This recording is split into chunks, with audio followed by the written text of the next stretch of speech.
This year has been a very special year for me and for all of us who are really into Colorado history because this represents the 200th anniversary of the Stephen Long expedition. This behind are the Pawnee Buttes. They didn't make it quite that far north, but I'd like to more or less say that uh, researching this expedition and learning about it has been one of the highlights of my past year, and it's been fun to share this because it has some special relevance to the Plant Select program, as you're about to see. So,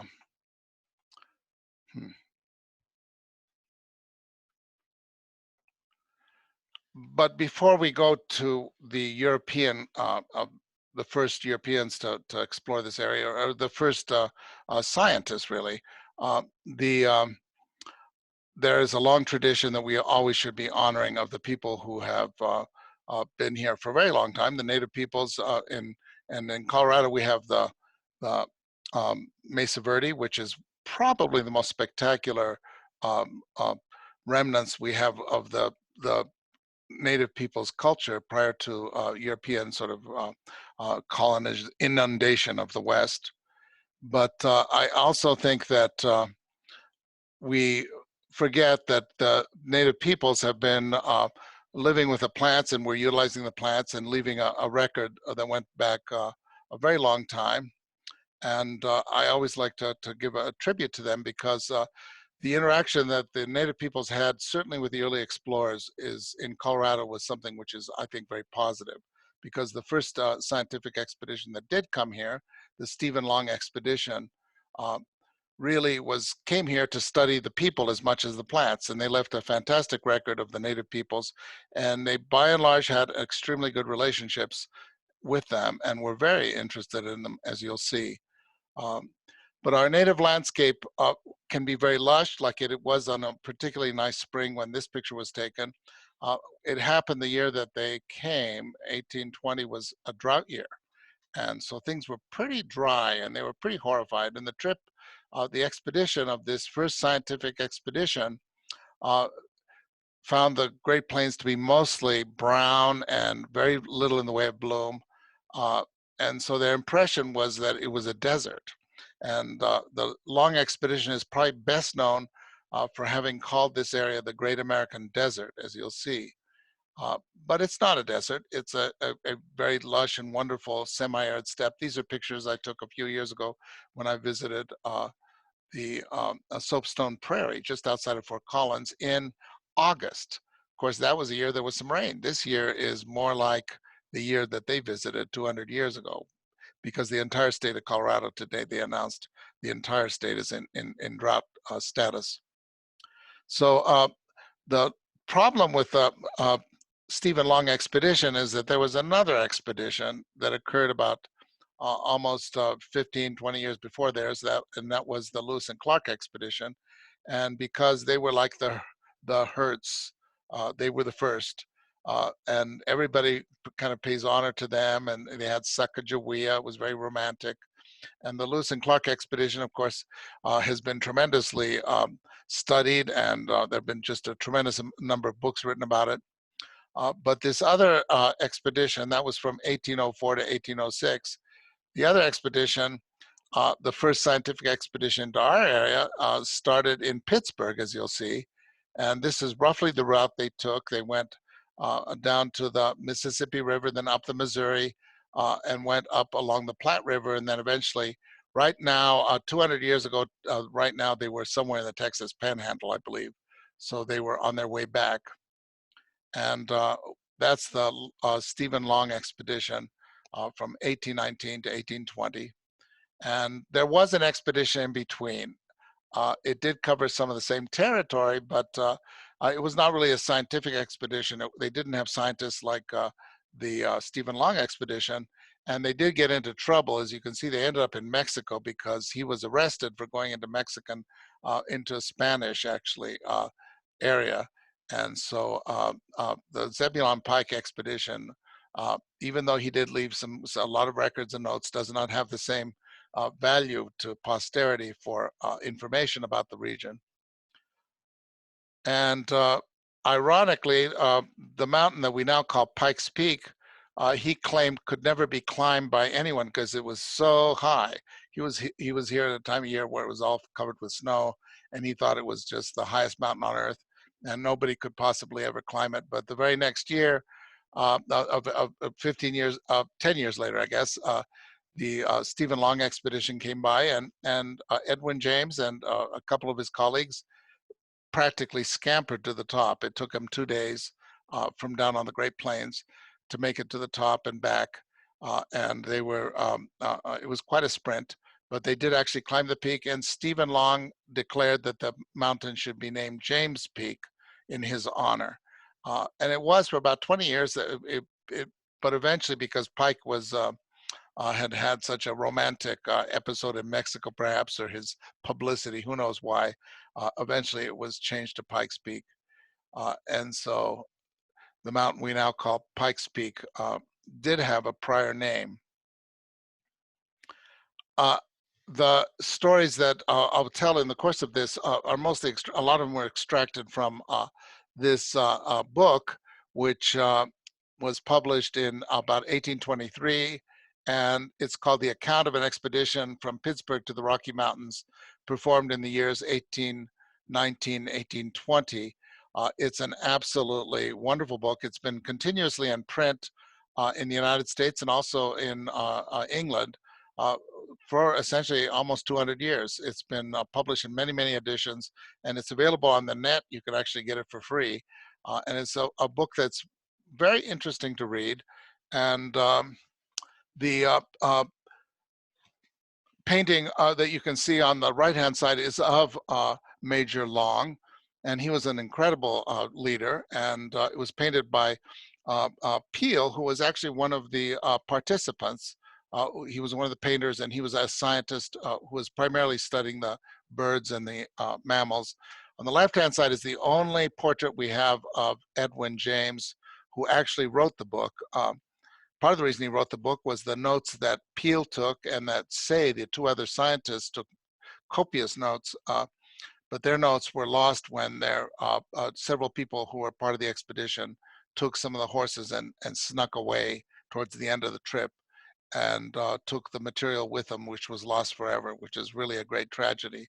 So Edwin James did sit down and compile the whole thing pretty much from his notes and from consulting with the others, of course. And this is one of the maps in it, which is surprisingly accurate considering this area hasn't been dealt with before. You can actually see the shape of Arkansas in there, and Kansas, and Illinois is pretty well formed, Missouri. This was published in 1823, mind you, when most of these areas, Kentucky, Tennessee, they were pretty missing in people. And if you look carefully, you will see that it says on this map that was published in the 1823 edition, this area was called the Great American Desert. And you can see that the Great American Desert is in Spanish territory. They didn't go quite into Spanish territory. They mostly stuck into what is Arkansas. So this was considered Arkansas back then. And here's a close-up showing the Great American Desert. That was the term they used because nobody had bothered to go to, had gotten it to the Mojave or the Chihuahuan or the Sonoran, the real deserts. So it was a mistake that was eventually recognized. But these are all some of the notes were in here. And there you can see Castle Rock is indicated, but it's not our Castle Rock. It was probably a different mountain that looked similar to it nearby. And James Peak is also indicated on the map, which of course is now called Pikes Peak. And these are some of the most famous plants that were found there. We'll take a closer look at them in a minute, but the Colorado columbine was found on that expedition, and it was not spelled with an A-E like that. It was spelled O-E, so that should be corrected. And the tree is the limber pine, which was named from that expedition, and also the Jamesia. And we'll take a closer look at Jamesia in a minute, and that was named for Edwin James. And this is actually the actual specimen that James collected on, probably on Pikes Peak, and it was only named in 1840 by by John Torian Gray. So it was named almost 20 years after he collected it, because they collected about 500 specimens, and it was amazing that these plants sat around in John Torrey's herbarium. But you can imagine he was getting plants from all over the United States. This was a huge lot of really weird stuff. So he just kind of stockpiled it, and he'd go occasionally and he'd name a few in this production or that production. This wasn't actually published till they did the very first Flora of North America between John Torrey and Asa Gray. So that's the actual specimen plucked by Edwin James and carried across the Great Plains, on the back of pack animals, and eventually it made its way to New York. This is a close-up of our plant, and it's well known to people in the Denver area because it's so abundant in the foothills around Denver, where it's rocky and whatnot. And Plant Select is actually chosen to make this one of our selections, and it's a pretty spectacular plant. It does need somewhat of a shady spot, and it doesn't want to be, it would like a soil that's well drained. So it's not something you just plunk at any old place, but planted right in the Denver area can do very well. And it has not only waxy, fragrant flowers, but it has incredible fall color. Just to show you how the world has progressed, the very first specimen was only taken by a scientist in 1820, but since then, other forms have been formed. Here's a pink flowered form, which I've never seen, but it's found mostly on the eastern slope of the Sierra Nevada. There's the range of it is indicated there. It's one we should explore because we might have another terrific plant for us to grow. And just recently they have segregated a third species, Jamesia tetrapetala. There's one that has 4 petals that grows pretty much just around Salt Lake City and a few other places in Utah. So the whole range of the species of the genus is indicated on the map there. You can see it's found mostly in Colorado, New Mexico, get a little bit down in Arizona. Then there's these populations in California and in Utah that are quite distinct with the pink flowers and the 4 petals. So science has come a long way in the 200 years since they found it, but you can imagine how exciting it was as they traveled across the country to find all sorts of wonderful plants. They found they collected a specimen of Dahlia candida, which was identified at first as Dahlia. I guess it was albiflora, oligophila, something else. It's gone through various names. It was actually collected slightly before them in another locality. So this wasn't named from that expedition, but they did collect it, one of the first specimens collected. This was the first collection of showy milkweed, was made on that expedition, and it was made in Nebraska. And this plant is also extremely widespread around the entire United States and Canada as well. And it's amazing that nobody had found it before this particular expedition. Another plant that was named by this expedition was our mountain maple. You can see from the map that it's found just about everywhere in the West, but not that many people had been doing collections back then. So sure enough, the first specimen, and you can see on the left-hand side, that's actually a photograph of that specimen taken 200 years ago, this past June, by Edwin James. So I think that's a pretty cool thing. This, my friends, is what Denver looked like according to the artist on the expedition. I believe this was painted by Seymour. He was one of the artists who was sent along. And you can see there was a little line of buffalo that kind of made a nice little line on one side, and then on the other side there's a line of Indians, presumably Arapaho, and they're also an Indian file. It's kind of funny to the artist was somewhat imaginative. And you can see there's not a lot of houses out there or even teepees. There's I think 1 tree and a few smaller trees, and that's probably Long's Peak in the distance. So you can see that the landscape, at least perceived by them, was pretty different from what we have here nowadays. A plant that was also collected by that expedition was the sulfur flower. Eriogonum umbellatum, and this was, you can see that Eriogonum umbellatum grows practically in every county in the West, but the very first time it was collected was by the James expedition, probably somewhere between Denver and Colorado Springs. And once again, this is a plant that Plant Select has put into the program. So it's amazing that so many of the Plant Select plants were first collected 200 years ago on this expedition. But the plant that's most famous, probably from that expedition, was Aquilegia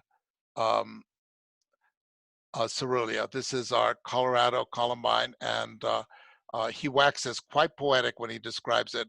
And Edwin James only named 1 or 2 plants on that expedition, and this is one of them. He actually wanted to give the name to it because he knew it was a very special and a unique plant. This is the actual text of the book, and I think it's really worth reading a bit of it because Edwin James was a wonderful writer, and you can imagine his excitement as he's climbing Pikes Peak, or James Peak, we should call it, way back then. He says, a little above the point where the timber disappears entirely commences a region of astonishing beauty and of great interest on the account of its productions. And he just waxes poetic about the alpine area. You know, most of these plants are matted, but their flower is the most conspicuous, and the coloring is astonishingly brilliant. So he really did have a sense of wonder, and that is conveyed in his descriptions. He was, by the way, the first European botanist to climb above tree line in the West. He was the first person of European ancestry to collect scientifically in the Southern Rockies. So there were a lot of firsts on this expedition that it's good to be aware of. And one of the magnificent productions he found on Pikes Peak was a purple saxifrage, which was named in his honor by John Torrey. This is Telesonix jamesii. Torrey called it Saxifraga jamesii because it's in the saxifrage family, but eventually it was segregated into a different genus. But here it is growing in my home garden. It's one of my favorite plants for a trough. And on the right-hand side, you can see this is our Colorado Telesonix. There is another Telesonix. On the left-hand screen, you can see one that's not nearly as pretty that grows in Wyoming and in Montana and a few other places. That Telesonix grows on limestone. But they, at one time, they were thought to be the same species, but they've been segregated, and I'm glad they have been, because I think there's no question but that our Telesonix is much more striking. And of course, they collected the Alpine Campion. This is one of the flowers of great beauty. They collected quite a few of the Alpine flowers. I'm just showing a few of them. These are the actual specimens that they took and brought back. Of course, this was already named a lot earlier than that by Linnaeus. So this actually was not new to science, but it was new to the collections for the United States because it had not been found here before. So Panayoti, where can you get some of those? Where can you get that Celine? Well, that Silene, believe it or not, is being grown by quite a few specialty garden places. For example, LaPorte Alpine Nursery has grown and sold that here in Colorado in several forms. And there are mail order nurseries that offer these. Despite the fact that it's a high alpine plant, it grows surprisingly well, especially in a crevice garden or a rock garden or a trough. So it's actually a plant that's found around the world. Thanks. But the plant that I'm particularly keen on, because it's certainly one of the best xeriscape plants we'll ever grow, is Zinnia grandiflora. And it was first collected by this expedition. And interestingly enough, it was not named by John Torrey. It was named by Thomas Nuttall, who was another great botanist. He had access to the specimens, and he was very impressed with it, and he included it in a text that he wrote in 1840, which was about the new plants from the West that he had helped describe. Most of them were his own collections, but this was not. This was Edwin James' collection. We're going to forward to about 1872 or so, and here you can see a photograph that was taken of uh, most of the great botanists of North America uh, went on a trip across the Rockies with uh, Joseph Dalton Hooker, who was the director of the Royal Botanic Gardens, Kew. There was a huge interest in the plants of this area, and you can see the botanist sitting there. The woman who is smack dab in the middle is we'll see her again in a few minutes. That's Alice Eastwood. She was a teacher here in Denver who went on to become a great botanist in California. But there's Asa Gray, is the gentleman with the long silvery beard who's sitting in the front. And then you can recognize Dalton Hooker's on the left-hand side. He has the beard, but no mustache. At any rate, this is a picture taken on Levada Pass, and they were camping and doing botanizing in the Rockies. Dalton Hooker actually went quite a few places in Colorado. This is his description of Georgetown. He says, here in this little town at the extreme finger end of civilization, the streets are watered better than in Kew.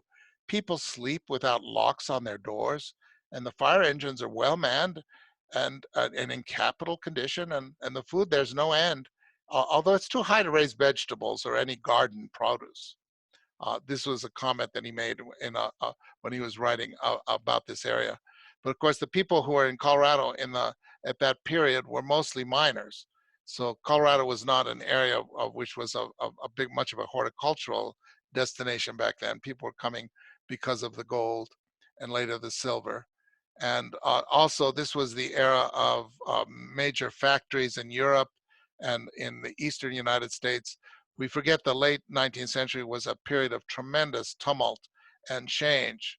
And it was also an era where a lot of natural things were being destroyed, and humans were starting to just take over the world. And there was a huge reaction to that. And the reaction was expressed by two people in particular, John Ruskin and William Morris. And they became part of the arts and crafts movement. And a lot of the arts and crafts movement was saying the world has become so ugly because of humanity has just been destroying nature. And there were so many people dedicated to studying plants and nature. And these were examples of the people who were starting to get an interest in really creating home landscapes and homes that were more beautiful. And the City Beautiful movement, which grew out of this, had a huge impact on Colorado. This is an example of what William Morris would be writing about. Have nothing in your house you do not know to be useful or believe to be beautiful. No detail of interior design was overlooked by the pioneers of the arts and crafts movement. And this extended into horticulture with people like Gertrude Jekyll and William Robinson.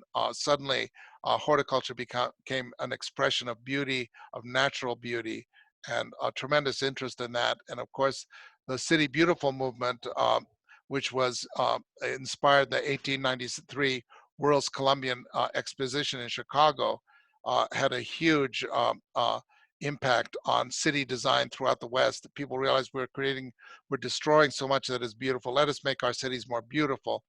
And it's interesting to see what kind of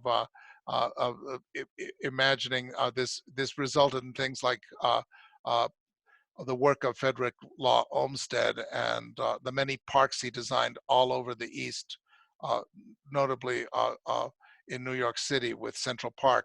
This is the actual Columbia expedition. This is the kind of visionary glory that they described. And I don't see that in a whole lot of cities, but you can see a little bit of that grandeur in many of our cities downtown. But we cannot overestimate the impact that the arts and crafts movement had, because you did have, especially in Washington, D.C., it helped transform our nation's capital into one of the most beautiful capital cities, designed very much along these principles of the arts and crafts movement. But this was brought to Denver by Robert Speer. And one of the reasons why Robert Speer is regarded as such a great mayor is that in addition to bringing some real, a tremendous number of different kinds of people into his administration, really serving for the first time ever, really serving the poor people in Denver as well as the wealthy class. He was very much a populist, but he was a man who was a visionary about gardens and parks. And he insisted that large areas be set aside for green spaces. And probably over half the parks in Denver that exist here today were actually mandated by Mayor Speer. So I think he really is truly one of the greatest mayors.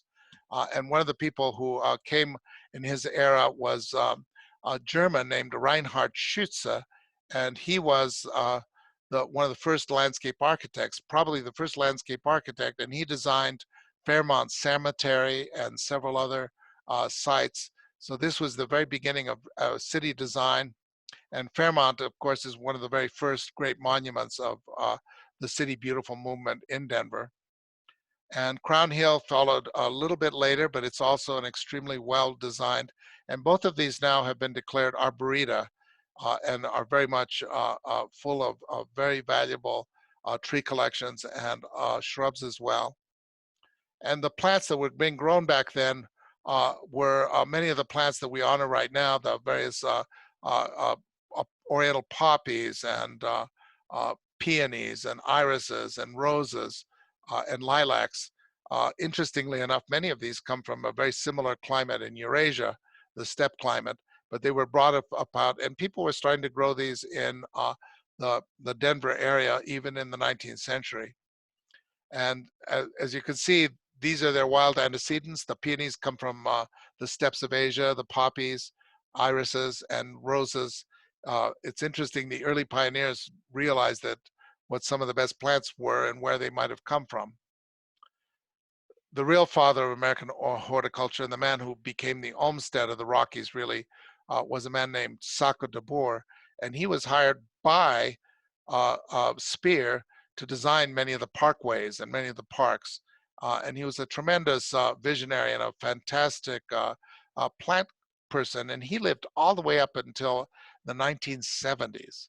So he came from Holland.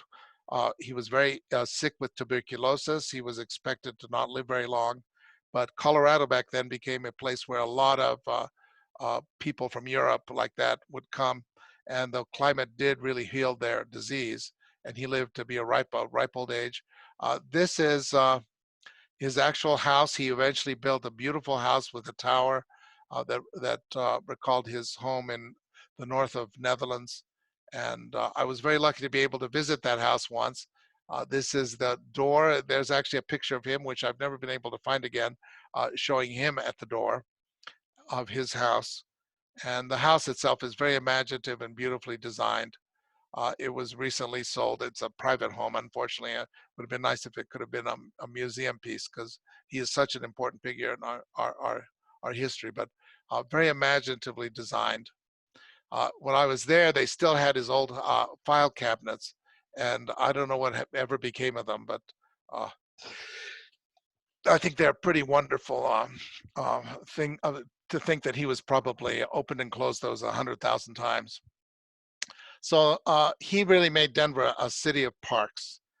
And this is something which I think we don't realize, just what a fantastic network of parks we have and how much we owe to the City Beautiful movement of the 19th century.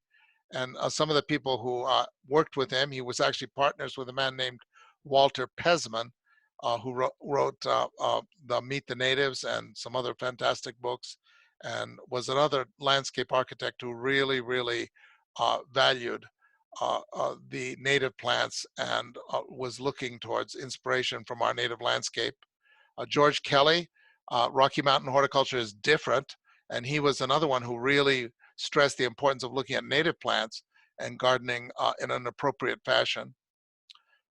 And Dr. A.C. Hildreth was the first paid employee at Denver Botanic Gardens, and he in 1960 there was only one staff member here. Now we have about 300, and the history of Botanic Gardens has really been one of tremendous growth, and we probably owe a lot of it to our first director.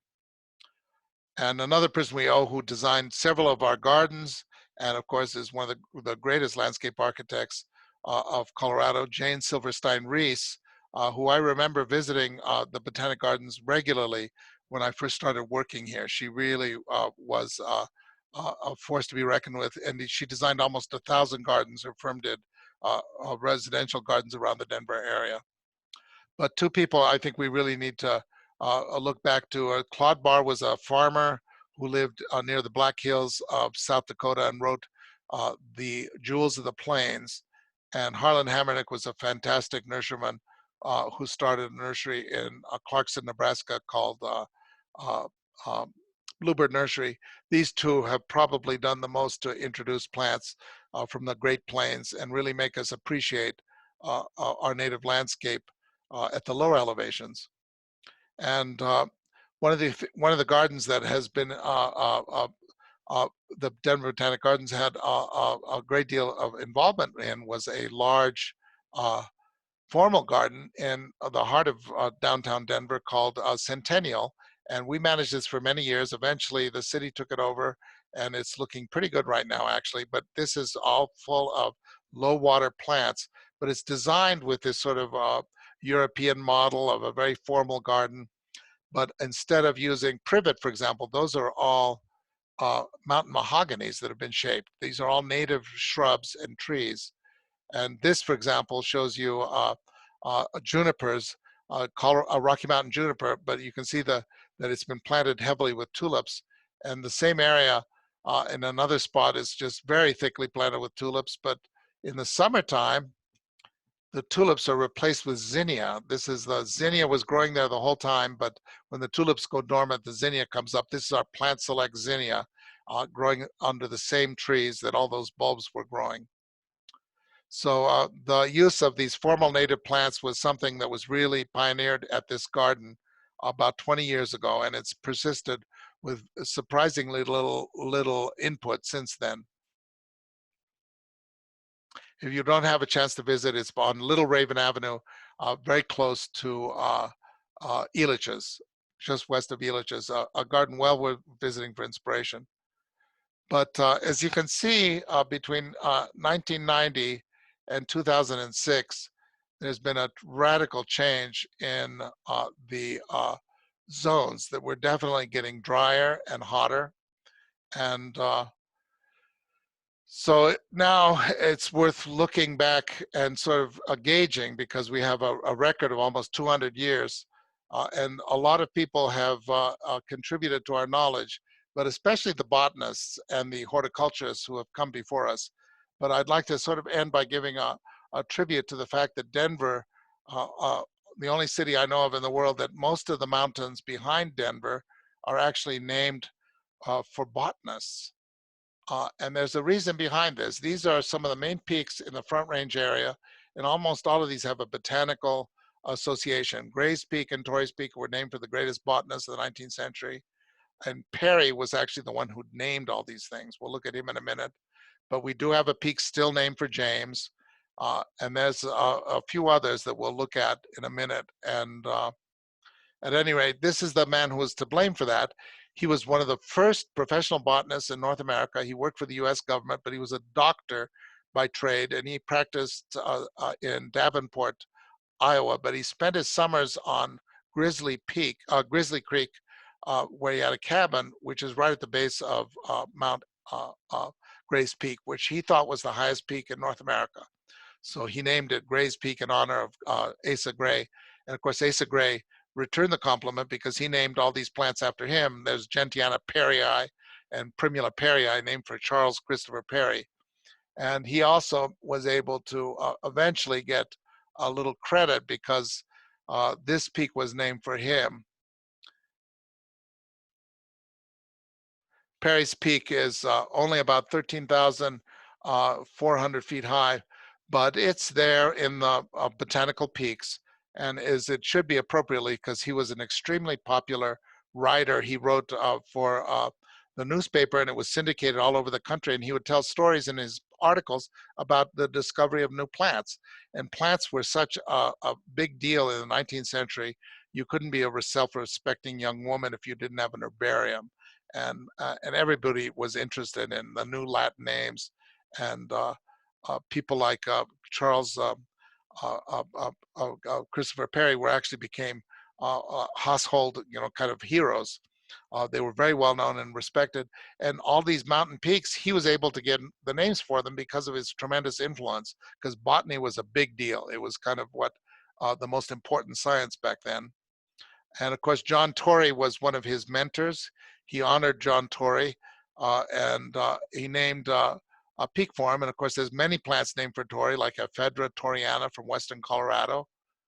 And John Torrey, his peak is next to Gray's Peak, of course. But it was Gray's Peak that Gray is one of the few botanists who's been on a stamp. This was actually a U.S. stamp, forever stamped in his name. And of course, he had many names, plants named for him, like our native Angelica grayi. But because Asa Gray was especially dear and near to Charles Christopher Perry, he gave him the higher of the two peaks, because Asa Gray really was the most influential botanist of the 19th century. So people know about Gray's and Torrey's Peak, but not many people realize these were the two greatest botanists of the 19th century. And of course, they're the two largest peaks directly west of Denver. But there are others as well. This is George Engelmann, and of course he's most famous for the Engelmann spruce. He was the first botanist, director of Shaw's Garden in Missouri, the Missouri Botanic Gardens, and of course he named many of the, like this tree which is found all over the West, was named in his honor. And there's a peak here, Engelmann Peak, at 13,362 feet, pretty respectable. Not quite as high as the other ones. And a few directors later, William Trelease became director of the Missouri Botanic Gardens, and he has also had plants named for him, like this Puntia basilaris treleasii, and he wrote a book called Winter Botany. Trelease is was a highly respected botanist who also earned a peak. This is Mount Trelease at 12,477 feet.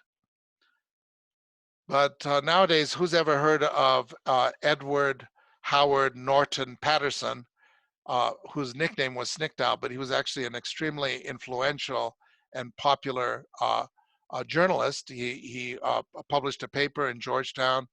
He knew everybody, and everybody knew him. He was an extremely well-known guy. In fact, he was a close personal friend. He grew up in Baltimore, and his childhood buddy was Edgar Allan Poe. So Snickdow had quite a history, and he actually discovered this aster, which was named for him, Aster pattersonii. But he didn't have a peak name for him. A name for him is Patterson. He added his nickname. This is Mount Snickdow there. Okay, and by the way, this is his aster has been lumped by some botanists into Macaranthera bigelovii. On the left-hand side, this is the common blue aster you find in low elevations. But our alpine one, which I believe should be recognized as Pattersonii, which is the one named for him, is a very different creature. It's perennial. It's only a few inches high, and I don't think they're the same thing. I don't care. But just be aware, if you look them up in some books, you'll see that they are considered to be the same thing. But there were other very colorful botanists. Probably one of the most colorful botanists who lived in the West was a man named Marcus Jones, and he collected all over the West. Did much of it on a bicycle. But he first started his career in Denver. Well, actually, he was a professor of botany for a while in Colorado College, and also a preacher. So he had a career in teaching, and also in a religion. And he had a religious fervor with the collecting of plants and naming them. And he was very frustrated because they were so slow naming his plants in the East that he started a botanical journal so he could name his plants. And his journal became very popular. It was published and had literally hundreds of new plant names were published. But he started his career in Denver, as did his biggest enemy, Edward Lee Green, was also a minister who was a preacher of Episcopalian church and a religion. I think he eventually became a Catholic, but he started his career in Greeley as a minister. But Colorado inspired him in his botany, and he went on to become one of the first botanists in California. And he lived in the East Bay, and he ended up publishing the Landmarks of Botanical History, and he named literally hundreds, if not thousands, of plants. He and Marcus Jones competed, and they were very frustrated with each other. When Edward Lee Green died, Marcus Jones dedicated a whole issue of his journal saying how happy he was that his competitor died, and many other rather rude remarks. But one of my favorite botanists was Brandegee, and he did much of the botanical exploration in the middle of the 19th century for the railroad surveys, and he concentrated on Colorado for several years. Many plants have been named by and for him, including this beautiful yellow Polemonium brandegii, and he eventually married this lovely woman, and together they published a journal called Zoe. Her name was Catherine Brandegee. It was a second marriage for her, and it was a very happy second marriage. Her first marriage wasn't so hot, and the two of them were so in love that they spent their honeymoon collecting plants between San Diego and San Francisco.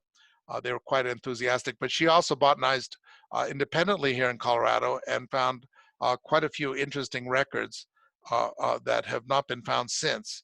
So the Brandegees have a special significance for us. Unfortunately, they never got a mountain named after them. And the person who really deserved a mountain would be this woman. This is Alice Eastwood, and she was born in Toronto, but she grew up in Denver, spent most of her life in her childhood in Denver, graduated from East High School, where she taught subsequently, but every time she had a chance, she would go botanizing in the mountains, and she even found a mimulus that was named for her in Utah, and I was very glad to find this, to be the first to find it in Colorado. But she became the premier botanist at the California Academy of Sciences and is credited for saving California from complete of confusion botanically, because she saved all the type specimens in the California Academy of Sciences when the building was damaged by the earthquake and ultimately burned. She took them away in time and protected them until they could eventually be preserved. So she is a real heroine of California botany. She lived until the 1950s, and late in her life, an entire botanical international congress was held to honor her and her work. And she attended it in her early 90s. So she had a difficult childhood. She'd had to work as a nanny for wealthy families, and she worked as a seamstress and ultimately as a teacher. But she finally was able to go to California, where she became one of the first botanists in the state there, and had a glorious career. But the man I really think we should honor the most is the first botanist who ever came to Colorado, and that was Edwin James. And he was on that first expedition 200 years ago. And most of his narrative about that expedition was about the Native Americans, whom he had an enormous interest and respect for. And ultimately, he became a champion and learned Chippewa, or Ojibwe, the language of the Chippewa, and translated the Bible into it, and worked with the Native peoples in the upper Midwest. And he helped a man named John Tanner write his story. He had been captured as a child by the Chippewa, grew up with them, but because he was blue-eyed and blonde, they didn't trust him eventually. So he came back, and Edwin James helped him and eventually took his story down, which is considered a classic of American anthropology, published in the middle of the 19th century. But in his book, he would, in the book that he wrote about his expedition, he said things that were so far ahead of his time. He said, it would be highly desirable that some law for the preservation of game might be extended to and rigidly enforced in the country where the bison is still met with. He saw the destruction of the bison herds, and he was horrified. So he really was a conservationist before conservation came about. And his copious notes about the native peoples are some of the only records we have about many of their experiences back then. They took many drawings were done of them, and they took long vocabulary lists from all the different tribes they met. And they described one tribe in particular, the Ozarks, and they were concerned because there were so few and they were so sickly that they named a mountain range after them, the Ozark Mountains. They were the first to come to the Ozarks, and they said, this tribe may not be around in the future and their memory should be preserved. So that expedition is responsible for the name of the Ozark Mountains. And they brought back, this is one of their trophies. They purchased this from the Indians, showing even then they were using some guns and battling with each other. In 1830, he wrote, "The project of congregating the Indians not only west of the Mississippi, but in the burning deserts which skirt the eastern base of the Rocky Mountains is more pregnant with injustice and cruelty than anything else." He was writing, of course, about Andrew Jackson's policy of taking the Cherokees from the southeast and bringing them to Oklahoma. And he was almost half the tribe was killed on that Trail of Tears. And Edwin James was extremely active in trying to promote awareness of the injustice done to the Native Americans. And there's the expedition on the left-hand side. You can see the participants are meeting with some of the tribes along the way in the eastern woodlands. They met wherever they went with the Indians, and they were able to communicate with them using sign language. They did a lot of work with sign language and also some interpreters. So their records in this book are very valuable. If you can get an original edition, when I was a kid, they were selling it for about $500 on Broadway, where all the bookstores were back then. I'm kicking myself I didn't buy one, because nowadays, if you want to buy it, it's more like $22,000. But I've settled for a recent reprint, and I would like to say that reading it has been very inspiring to me.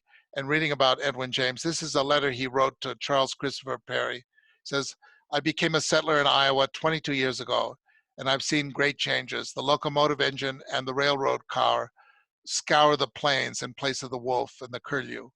Mayweed and dog fennel, stinkweed and mullein have taken the place of the purple phlox and the moccasin flower. The Celt, the Dane, the Swede, and the Dutchman are here instead of the Black Hawk, Wabasha, Waboos, Maniozet, and their bands." He was truly a romantic and had a great regard. And I think it's a kind of a tragedy that his peak that he has been given is that much lower than Pike, because I think he was a much greater man. He was a medical doctor, an environmentalist before his time, an abolitionist. His farm was a major part of the Underground Railroad. He was a linguist and an anthropologist, a champion of the Native American people's rights, an author, a farmer, and best of all, he was a scientist and an explorer. So I'd like to, all of us, kind of give some respect for this remarkable man and this extraordinary expedition. I think it's incredible that the first scientific expedition to Colorado included such incredibly remarkable people as Edwin James. And that's it. That's fantastic.